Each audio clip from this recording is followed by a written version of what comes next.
Morning, Plum 2 and everyone. Hope you're having a good day. As always, we have rainy day here today. I think all day. Rainy, kind of cool. But it beats snow. I had to take a trip yesterday to the interior of BC, and I raced home from that trip and just made it ahead of the snow on the Coquihalla. And those of you that are familiar with the Coquihalla will know why I was trying to get off there as quick as I could. That's a beautiful drive through some of the mountains of BC, but it can be very treacherous weather-wise. So I was glad to get off there. Okay, we're looking at the 10 Commandments, God's top 10 list of good behavior. I'm going to read for you Exodus chapter 20, verse 12. Honor your son and your daughter so that you may live long in the land that the Lord your God is giving you. You catch that? Honor your son and your daughter. Oh, wait a minute. It says honor your father and your mother. Isn't that interesting? Oh, here it is. I didn't even fully screen share that. So you can see it now. Honor your son and your daughter. No, it says honor your father and your mother. So why did I read it like that? Honor your son and your daughter. Because actually, even though this command is very simple and is put basically as if it's talking exclusively to the children, as the scriptures begin to flesh it out and give meat to it, it actually gives more instruction to the parents along the way than it does to the children. It does say quite a number of times in the Old Testament and in the New Testament the importance of children honoring your father and your mother. In fact, I'm going to try screen sharing again, hopefully a little more successfully this time.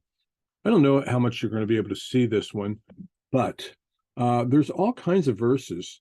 Even just like a chapter later in Exodus, there's a verse that says, whoever curses his father or his mother shall be put to death. That's taking things pretty seriously when there's a literal death sentence attached to it. Whoever strikes his father or mother shall be put to death. Over in Proverbs, if one curses his father or his mother, his lamp will be put out in utter darkness. It takes this very, very seriously. On the positive side, it encourages people to listen to the instruction of a father and a mother, particularly in Proverbs, such as here in Proverbs 23, verses 22 to 25, where it says, listen to your father who gave you life, and do not despise your mother when she is old. Buy truth and do not sell it. Buy wisdom and instruction and understanding. The father of the righteous will greatly rejoice. He who fathers a wise son will be glad in him. Let your father and mother be glad. Let her who bore you rejoice. Or here in Proverbs 1, 8 to 9, right at the very beginning of this book. Hear, my son, your father's instruction, and forsake not your mother's teaching, for they are graceful garland around your head and pendant. So on the surface, it appears like most of the weight of the responsibility is on the children, but it is not just on the children. It's also on the parents. The scriptures were very clear that the parents were supposed to live good, godly lives. The parents were supposed to be instructing them. Did you know in the Old Testament, the primary teacher of the Bible to the children was not the local priest or a Levite or even in Jesus' day, the Pharisees or the Sadducees or any of that? The primary teacher of the word to the children was supposed to be the parents. Deuteronomy is very clear about that. You should do it morning and afternoon and evening, bedtime, all the time. You should be instructing them in the way the Lord should go. Ephesians chapter 6, I think it is, that we looked at the other day. Immediately after quoting the verse, honor your father and mother, it goes on to talk about the fact that fathers should not frustrate their children. They should do this in a way that encourages children to want to honor their father and their mother. And so the responsibility is just as much on us as adults and what we do as it is on the children themselves. Now, the truth is, some people have parents that aren't very honorable. And somewhere in that struggle, we have to find ways to honor them. We may not always love them, or we might not always respect them. It doesn't necessarily say you have to respect your parents or like what they did or whatever, but it does say you have to honor your father and your mother. And sometimes that's a bit of a struggle to figure that out. But for today, I'm really focusing on the reverse side of the coin. That's why I read it tongue in cheek. Honor your son and your daughter. But in reality, that's what we should be doing. We should be honoring them so that they honor us in return. We honor them by living a godly life. We honor them by sharing the word of God with them. We honor them by holding them accountable through proper discipline in their lives. And so this commandment is just as much something about the parents as it is about the children. Now, I want to say this to our native friends. One of the things I really like about your culture is your concept of extended family.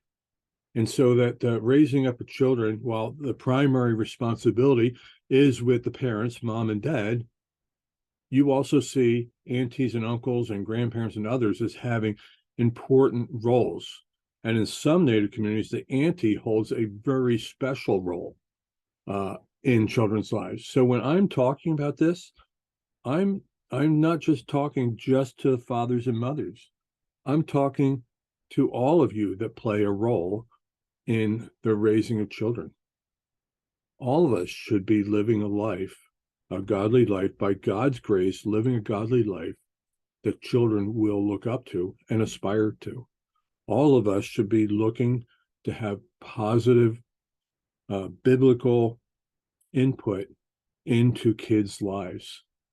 It doesn't matter whether your mom or dad, the primary ones responsible for this, or an auntie or an uncle or a granny or a grandpa or whoever it is. And so my final thought is, one of the things that we need to do for our children is we need to pray for our children, and probably do better than I did, pray with your children, because that has an impact on children's lives when they see that, when they see that they are prayed for, when they see they are prayed with. That can have a huge impact. And if you have children that have kind of wandered off the path and not necessarily gone the right way in a variety of ways, don't give up. Don't lose hope, but continue to pray for them and commit them to the Lord, because you do not know how the Lord is going to work in your kids' lives. You don't know who the Lord is going to bring across their path to influence them in a good and godly way. So keep praying for your kids. And when you have possibility, keep praying with your kids. So honor your father and your mother, but don't forget to honor your son and your daughter in the way that you live and the way that you treat them. And that's my word for Friday. I don't think we're going to have one on Monday, because Monday is a holiday here, and Karen and I will be neck deep in a house project that we're tackling this weekend. So I probably won't see you again until Wednesday, but for you Canadians, have a great holiday on Monday. And for our American friends and family, I hope you have a good weekend and beginning of your week.